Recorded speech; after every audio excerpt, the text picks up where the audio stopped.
Welcome to my Business Foundation series.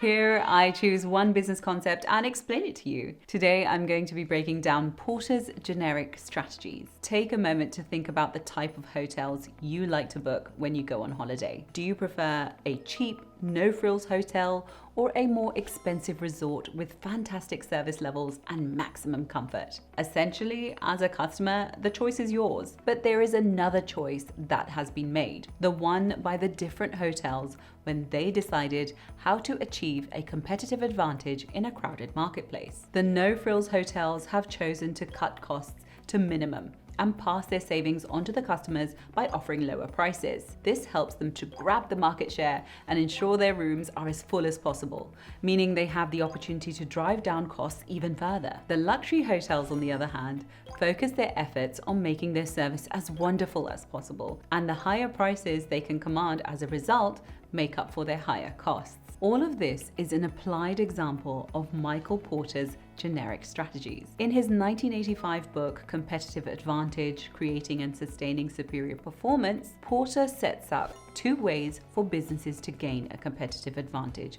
over others, by either focusing on cost or differentiation. To begin with, let's establish the agreed definition of competitive advantage. Competitive advantage is when a business has a sustainable advantage over the competition in the long term. When a business seeks out a competitive advantage, it is essential that all of the business strategies and activities are following the same course of action. You can't have a marketing strategy that focuses on your product's low price, but then have a sales team that thinks they are selling a luxury item. I can tell you for sure there will be no competitive advantage here. Porter suggests that there are two ways to do this, either through low prices that are supported by low costs, otherwise known as the cost leadership strategy, or through differentiation, where the value of the product is so high the customer will pay over the odds to buy it.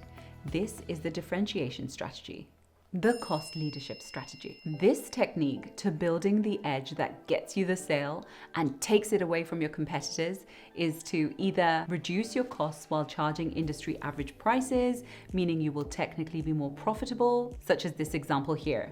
You have managed to reduce your costs down to $20 from $65, so your profit per unit is $80 rather than the original $35. Or increase market share by selling more units because your prices are lower than your competitors, since you have been able to reduce your costs. So, say your competitors were selling product A for $100 with a $35 profit margin. When he sells 5 units, this will make him $175 profit. If you then came to market selling product B, where you have reduced the cost down to $20 per unit, you can now afford to sell the unit for a discounted price of $40. You capture the market share of the units sold because you managed to sell 50 units versus your competitors' 5 units, since your customers want to take advantage of your discounted price. So you make a profit of $20 per unit multiplied by 50, which equals $1,000. As fantastic as a move like this sounds, it is important you know that this strategy doesn't apply to all products. The cost leadership strategy best suits products that don't require much differentiation, personalization, and products where branding is less significant. An example of this would be when big supermarkets offer their own brand alternatives to costlier branded versions, saying that, I don't care what you say, if it's baked beans, it better be Heinz. Keeping this in mind, if your product is customizable or has varying costs throughout the year, a cost leadership strategy might not bring you the results that you're expecting. If you feel the low-cost path is the right fit for your business, the ways in which you can consider driving your product costs down is by considering investing in automation technology, which can help your business to produce more efficiently than your competition. Analyze your business production methods and consider if they're running on the leanest model possible. And finally, another technique is to contract out some of your processes to specialist manufacturers who can do the same for you, but for a lot cheaper. One good example of a low-cost operator is Xiaomi, an Asian technology provider who have positioned themselves in the marketplace as the provider of electronic gadgets, especially smartphones and tablets, at a more honest, in other words, cheaper price, compared to its competitors Apple and Samsung. If this isn't the strategy for you, then maybe it's worth considering the differentiation strategy. The goal of this strategy is to gain a competitive advantage by creating a product that is differentiated and distinct compared to its competitors. The uniqueness of your differentiated product is what makes customers feel the higher price is worth paying for. There are so many ways in persuading your customer that your product is different, making it a better buy than what the competition is offering. You can offer a product with a superior build or quality of materials used.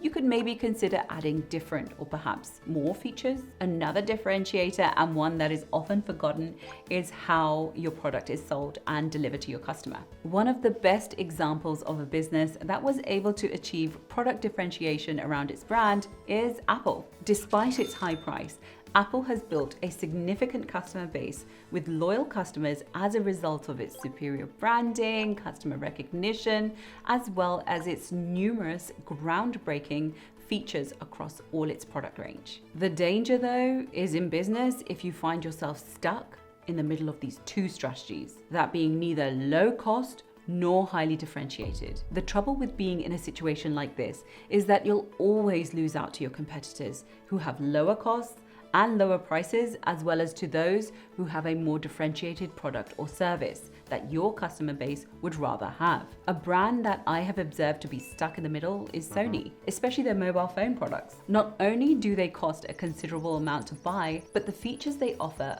aren't as groundbreaking as top competitors Apple and Samsung. Saying that, low cost and high differentiation are not mutually exclusive. Companies that have best of both worlds have what we call a hybrid model of the cost and differentiation strategies.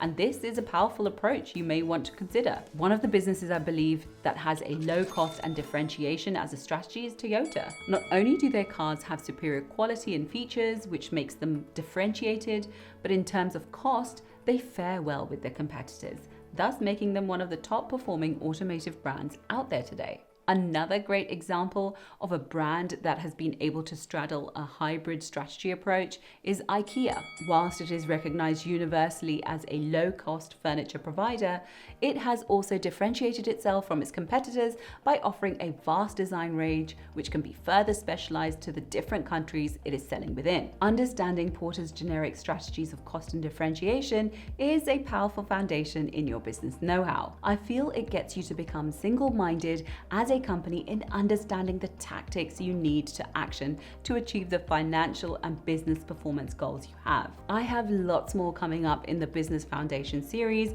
over the next few months. I do feel that there is a value to sometimes going back to the basics, especially when we've become absorbed by the day-to-day building of a business. Let me know if there's anything else that you would like me to cover next. Until the next one, you've got this. Bonjour! Je m'appelle Priyanka. Voulez-vous subscribe my channel? Merci beaucoup.